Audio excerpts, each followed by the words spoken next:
Every morning, an entire village abandoned their homes, not for a festival, not for a meeting, but for one woman's food. They lined up before sunrise. They fought, they begged, and no one ever asked why. Because if they had, they would never have eaten from Tiwa's pot. Stay with me, because what fueled their addiction wasn't spice, it was blood. People later argued about when it truly began. Some said it started the morning the queue reached the old mango tree. Others said it began the day grown men abandoned their homes before sunrise. But the elders, those who paid attention, said it started long before that. It started the moment a woman named Tiwa realized that hunger could listen. The road she cooked beside was not important. It was not a major junction, just a narrow, dusty stretch that linked the village to the outside world, a place where traders passed, where children kicked stones, where nothing ever really happened. Until Tiwa arrived. She came quietly. No announcement, no celebration. One morning, villagers walked to see a wooden table by the roadside and a large pot sitting on 3 stones. Thin smoke rose from beneath it, slow and deliberate, as though the fire itself was thinking. At first, people ignored her. Roadside food was common. Women cooked, people tasted, some stayed, most moved on. But Tiwa stayed. She cooked every morning. She smiled at everyone. She spoke little. And on the 3rd day, someone tasted her food. No one remembered his name later, but everyone remembered what happened next. He came back the following morning, and the morning after that. Then he brought his wife, then his children, then his neighbor. By the end of the week, Tiwa's pot no longer cooled before emptying. People began to talk. She cooks early. Her food is filling. There's something about it. That phrase, something about it, spread faster than any description ever could. Soon, people adjusted their lives around her cooking. Farmers delayed the fields. Hunters returned early. Women abandoned their own soups halfway through preparation. No one complained. No one questioned why they suddenly preferred Tiwa's food to their own. And Tiwa watched. She watched how their eyes softened after the first mouthful. She watched how arguments faded while they ate. She watched how impatience crept in when the pot ran low. She learned quickly. The village did not just like her food, they needed it. Within months, Tiwa was no longer the woman by the road. She became our Tiwa. Children greeted her before greeting their parents. Men defended her in arguments she was not part of. Women praised her with smiles that did not reach their eyes. If anyone fell sick, they said, "Go and eat from Tiwa." If someone returned from a journey, they said, "You must have missed Tiwa's food." It became tradition without ceremony. And traditions are dangerous things when no one remembers how they began. Adai returned to the village on a market day. She had been away for years, long enough for faces to blur, long enough for customs to shift quietly without her permission. She expected familiarity to welcome her. What she did not expect was urgency. People were rushing. Not the frantic rush of danger, not the celebratory rush of festival, This was different. This was hunger wearing patience like a mask. Ada stood by her compound gate and watched people hurry past, balls clutched close to their bodies as though someone might snatch them away. She stopped a young boy. "Where is everyone going?" she asked. The boy did not answer immediately. He shifted his ball from one hand to the other. "Tiwa," he said finally, and pulled away. Ada frowned. The name meant nothing to her then. She followed. The closer she got to the roadside, the thicker the crowd became. People stood in a line that curved unnaturally, bending around stones and trees as though it had grown there. And at the center of it all stood Tiwa. Ada expected someone loud, someone commanding. But Tiwa was neither. She moved calmly, ladling food with a steady hand. Steam curled around her face, softening her features, making her appear almost unreal. Ada felt something tighten in her chest. Not hunger, attention. She watched as Tiwa served each person with the same measured motion, the same faint smile. No favoritism, no rush. And yet the people in line shifted restlessly, their eyes fixed on the pot like worshippers at an altar. When Ada finally tasted the food, she understood why words failed. It was not extraordinary. That was the strangest part. It was simple, warm, balanced. It felt familiar, too familiar. As she swallowed, a strange calm spread through her chest, loosening something she hadn't known was tight. Her shoulders dropped, her breathing slowed. Around her, others ate in silence. No talking, no laughter, just chewing. That night, Ada dreamed of steam rising endlessly into the sky. The next morning, Ada awoke with a thought already formed in her mind. Tiwa. The realization disturbed her. She had eaten plenty of meals since returning. None had followed her into sleep. None had named themselves in her thoughts without invitation. She did not go to the roadside that day. By midday, she felt restless. By evening, she was irritated with herself for no clear reason. On the third day, she gave in, and the relief that followed frightened her more than the craving itself. Ada began to observe.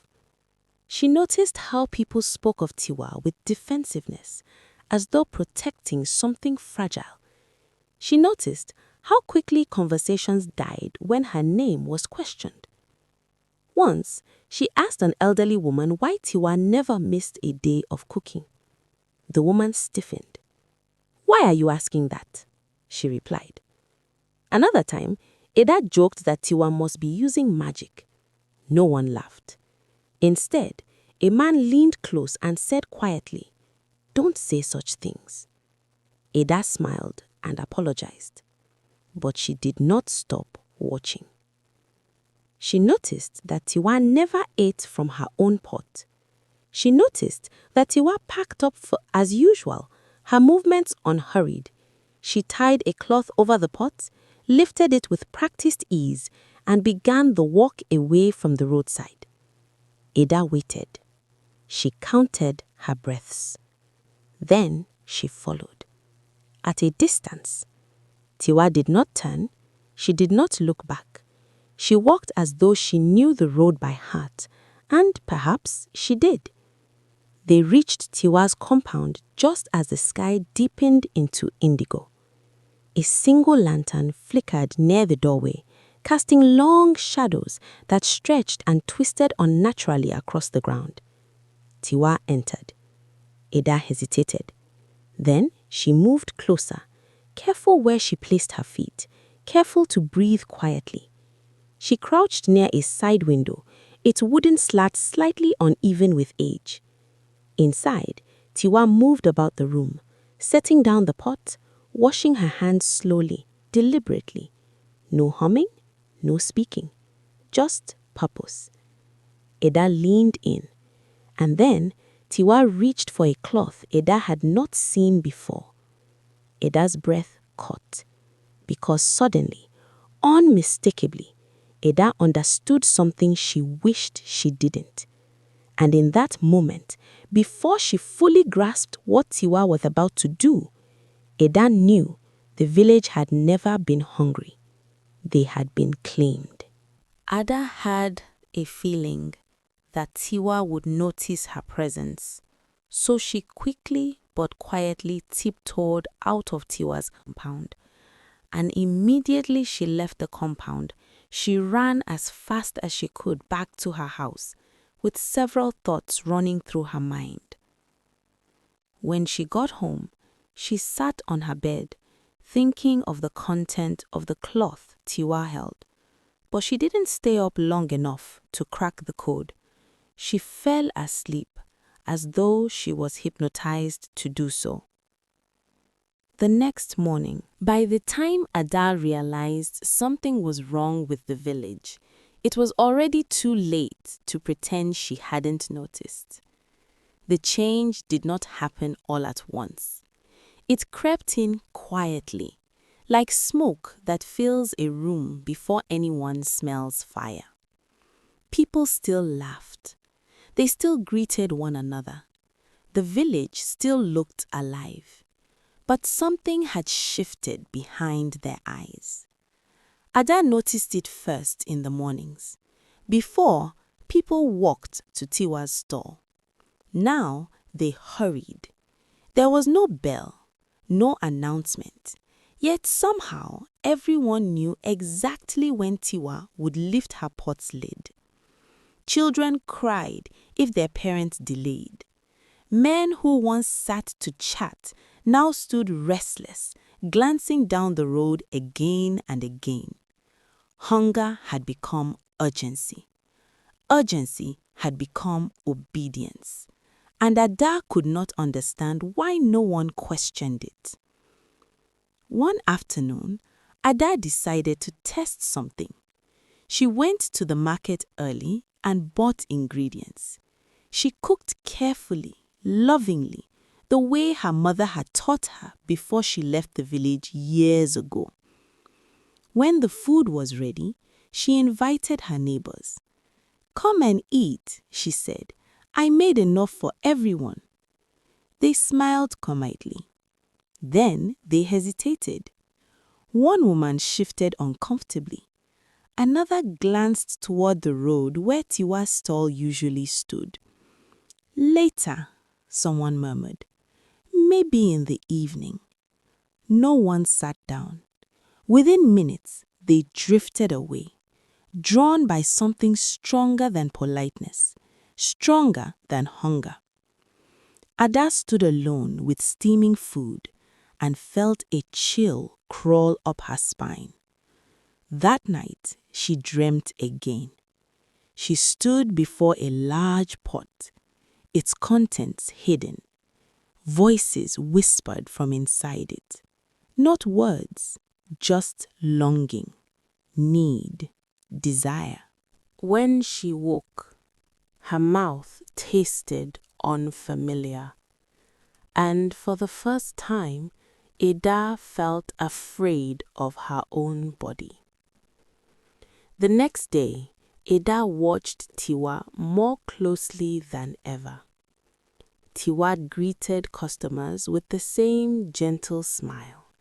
She moved calmly, never rushed, even when the crowd pressed closer, even when voices grew sharp.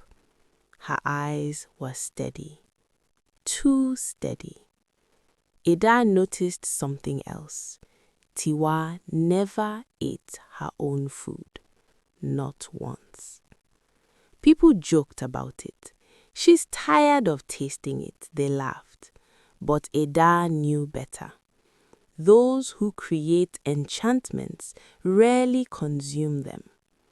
By the third week, the village had begun to change openly. Arguments broke out whenever Tiwa closed early. A man shouted at her once, accusing her of withholding blessings. Ada watched Tiwa listen quietly. Then she spoke. "Tomorrow," she said, softly. And just like that, the anger dissolved. The man bowed his head. Ada felt cold. That night, she made a decision that would change everything. She would follow Tiwa. The moon was thin, barely lighting the road.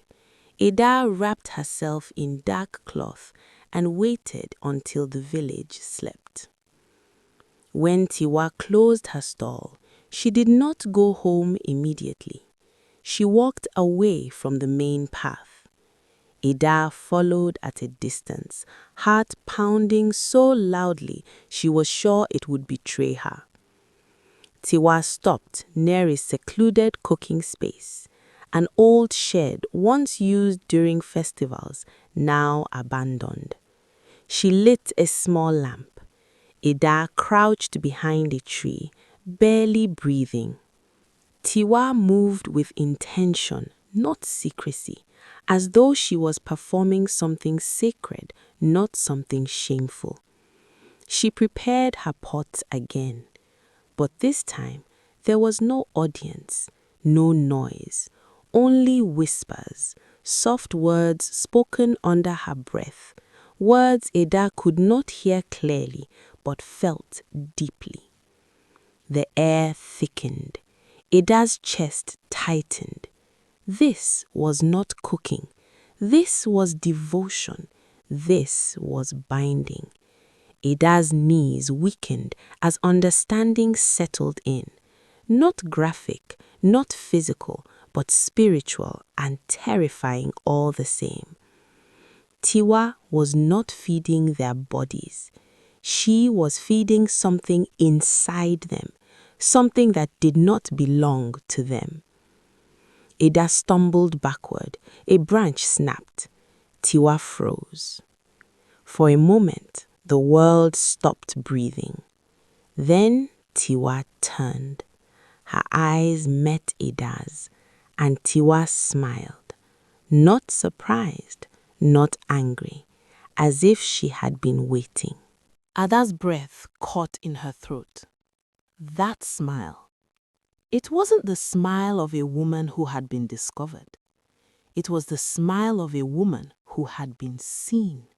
In that silent moment, Ada understood something far more frightening than the ritual itself. Tiwa had always known this day would come. She had cooked, she had waited, and now someone had finally watched long enough to understand. The night felt heavier.